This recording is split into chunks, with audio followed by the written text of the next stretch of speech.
ఇది కేవలం సమాచారంగా మాత్రమే భావించండి. వైద్య నిపుణులను సంప్రదించండి. తలకి నూనె పెట్టుకోవడం అన్నది చాలా కామన్‌గా మనం చేసే ప్రాక్టీస్.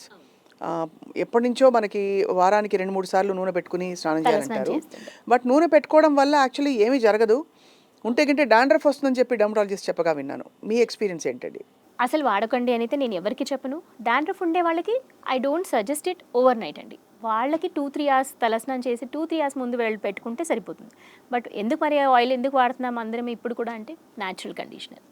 సాఫ్ట్గా వస్తుంది. అసలు ఆయిల్ పెట్టుకుని తలస్నానం చేస్తే హెయిర్ చాలా సాఫ్ట్ వస్తుంది. So that is the reason oil has a role. Oil has a benefit ఉంటుంది తప్పకుండా. బెనిఫిట్ న్యాచురల్ కండిషనర్ లాగా it works. But hair fall ఆపడానికి కానీ మనకి హెయిర్ బాగా పెరగడానికి కానీ ఆయిల్ హెల్ప్ అవ్వదు. వింటర్‌లో ఇంకా ఏ ఏ సమస్యలు వస్తాయండి చర్మానికి? వింటర్లో కామన్గా ఏంటంటే నేను చూస్తుంది అంటే మెయిన్ ఏజ్డ్ వాళ్ళకి అసలు ఆల్మోస్ట్ లాస్ట్ 1 మంత్ నుంచి చూస్తున్నాము. అంటే ఈజీగా ఇచ్చింగ్ వచ్చేస్తుంటుంది ఏజ్డ్ వాళ్ళకి కానీ చిన్నపిల్లలు మరి న్యూ బార్న్ బేబీస్ కేర్లో డిఫరెన్స్ ఉంది అంటే రొటీన్గా వాళ్ళు ఎక్కువసేపు ఏంటంటే పిల్లలకి బాగా వేడి నీళ్ళు వేసి స్నానం చేస్తూ ఉంటారు.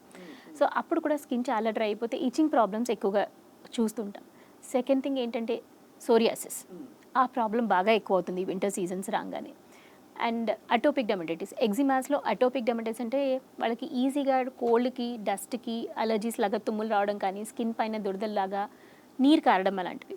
సో ఇలాంటి కంప్లైంట్స్ వింటర్ సీజన్స్లో ఎక్కువ అవుతాయి. అండ్ వీటికి పరిష్కారాలు మీరు అనేది రొటీన్ ఎట్లా ఉండాలంటారు? First basic thing moisturiser. ఎక్కడైనా బస్ట్ బేసిక్ థింగ్ స్టార్ట్ అయ్యి సీజన్ సిన్స్ కేర్లో వాళ్ళు సోప్ వాడుతుంటే better to shift to cleansing lotions. Cleansing lotions అయిపోయిన తర్వాత స్నానం అవ్వంగానే యూజ్ చేసే మాయిశ్చరైజర్స్. స్నానం అప్పుడు కూడా తీసుకోవాల్సిన ప్రికాషన్ ఏంటంటే 5 మినిట్సే స్నానం చేయాలి. టెంపరేచర్స్ చాలా ఎక్కువ ఉండకూడదు. Very lukewarm water. సో ఈ precautions is the first most thing. And ఇంకోటి ఏంటంటే ఐ వుడ్ సజెస్ట్ కొద్దిగా ఊరికి డ్యాబ్ చేయండి. మొత్తం పొడి బారిపోయేలాగా రబ్ చేయకుండా డ్యాబ్ చేశాక సమ్ అమౌంట్ ఆఫ్ ఆయిల్ ఇంకా స్కిన్ పైన అంటే వాటర్ ఉన్నప్పుడు అప్లై చేస్తే ఆ వాటర్ స్కిన్లోకి ఇంకుతుంది, ఇంకో కొంచెం అబ్జార్బ్ అవుతుంది అనమాట. So that small changes. Common areas ఇక్కడ బాగా రఫ్ అయిపోతుంది.